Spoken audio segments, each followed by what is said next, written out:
Hello, this is Compound Interest Stock Guy, and today in this video I'm going to be talking about Wayland Group, WAYL or MRRCF in America, so stay tuned. If you're new to the channel, please subscribe, hit the bell down below so you're notified when I upload a video. I also want to disclose I'm not a financial advisor. This is just for entertainment, information purposes. Do not buy or sell based on anything I talk about.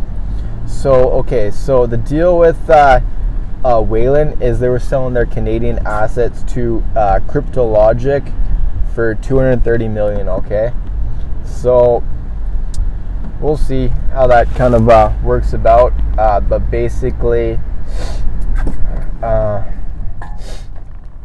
saw them. They were listed for the week of, it was like October 12th to 18th or something. They were listing how many kilograms or grams that were sold with different LPs. The top ones were Pure Sun Farms, as well as obviously Aurora and Canopy, and then as well as Aurora and Afria, I meant. So Afria is pretty big as well, but basically it said they had about 800 grams that they sold in a week. So it said Cryptologic on there, and Cryptologic is giving them loans to kind of rev their business. But I mean, I don't know, eventually they'll take them out and it'll be under CRIs. Yeah, it's pretty interesting stuff. I mean, it's an EU-GMP facility, and they had deals with Canamed for 9,000 kgs for 3 years. There's some other deals that they had. I think the facility is pretty world class. Now, they sold their international assets to International Cannabis. What's the dealio with that? I'm not sure. I was supposed to get those shares into my portfolio, so I'm not sure when that's going to happen. There's Ben Ward in there. That he's gone, so he's booted, which I'm happy about because he's a POS. Yeah, I mean, there's some guy, Matt McLeod, and he was in there with Wayland. He's the CEO, I believe, right now. I'm not sure. I'd really like for them to announce their financial statements. I know their cash position will be terrible, but I just want to see their revenues. I know they're not going to be great either, but at least it gives me something to look at. They need to release about 2, I believe, maybe 3. I'd like to see that International Cannabis, the acquisitions. Well, the thing is, they won 3 lots for Germany, and Wayland owned 50% of them. So that would be 500 kilograms, and then divided by half for Wayland would be 250 kgs with the government of Germany. That's selling for maybe $8 to $12 a gram. So that would be somewhere like 2 to 3 million, or if it was all theirs, if they owned all of the deal, it would be about $4 to $6 million in revenues in Germany, which is pretty big for global revenues, for cannabis. I mean, yes, Afria is making a lot of money in Europe, but it's just on the distribution scale. It's not on selling cannabis, so there's difference. Yeah, I mean, I'd love to be able to inform people more about Wayland. Wayland's been a complete shit. I wish I never invested into Wayland. I wish I just invested into Village Farms. It's just hard. The market's hard.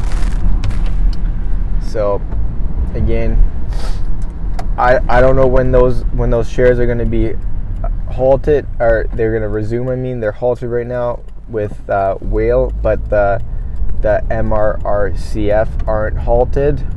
So they're traded for like pennies on the dollar, right? So it's just a complete fucker. Pardon my French, but yeah, I mean, they really need to get that business running and getting up to like 10, 20 million quarters, then up to 30 and 40 million quarters, and selling all their cannabis to the Europe. I'd like to see that international cannabis, all the assets like the Switzerland Haxon and some other accents really running. I can't say enough bad things about Ben Ward. I just think he's really ruined the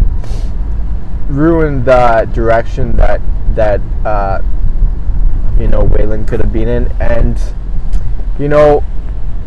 take it for learning is when the insiders sold that day, I should have never invested back into the company. That's just a red flag. You just don't want to be, no matter how many things are going for it, like it's got EU-GMP or whatever, or it's got sales license or whatever. It just doesn't matter in a market sometimes. You see like Supreme's almost getting a net income now, and I used to always shit on them, but they're actually running a business, right? I mean, they don't have the EU-GMP, but at the same time, it's they've done a lot better as far as their business with the revenues and all that stuff. So, I mean, I think they can get some positive net income in 2020. I don't know what's going to go on with Wayland. It's a wild card, I'll tell you straight up. But there was so much potential with Wayland back in the day. There was so much potential. I don't think a company in the space that I can think of had as much potential as Wayland did. To be like on top of the world. To be completely honest with you guys, I don't think any company, if you look at everything all added up, when they have 2 EU-GMP and they had deals with 9,000 kilogram over 3 years with Canon Medical, and they had 10,000 kgs with the provinces excluding Ontario, so it was like a 20,000 kg deal. And if they were to sell all that cannabis, that's like $100 million for the year, and then as well as the 3,000 kgs per year with Canon Medical would end up being like maybe 30 or 40 million. Like that's like 140 million, and then whatever kind of hemp they were growing and turn it into CBD in Germany. Like all these things, like they were just lied to. We were just lied to as investors. And I don't know how to explain it. It's just it's fraud. It's fraud, and why I just want to invest, like do my own thing almost, like, or I want to invest into more mature companies that aren't speculative and they're having a net income. That's just the way I want to roll with my investments in the future. Companies like Valence Growworks and True Leaf and Village Farms, those things, all those companies are solid as far as their net income goes. Just building their revenues, building their net income, and building a sustainable business. That's what I envisioned for the cannabis industry. Look, I thought maybe there'd be a lot more years of hype with the cannabis, but it doesn't really seem that it'll be that way. Now it's more profit margin generated and big time revenues, right? Like Canopy needs to really grow their revenues, all these other companies like Curaleaf, and if there's people thinking that Harvest, they're not going to complete their acquisition of Verano, and that would be a big hit towards Harvest, their 2020 revenues, and their EBITDA as well. So the market's getting tighter, as far as it's just crushing all the small people that aren't able to get cash flow, because if they run out of cash, like the terms now for the financing are terrible, so it's become harder to get their capital to really grow the businesses. So anyways, that's what I want to talk about as far as Wayland, and I'm discussing about the capital markets and the cannabis industry in the future. You got to be really, really damn selective in the companies that you invested into, because not every company is going to be doing good in the next couple of years.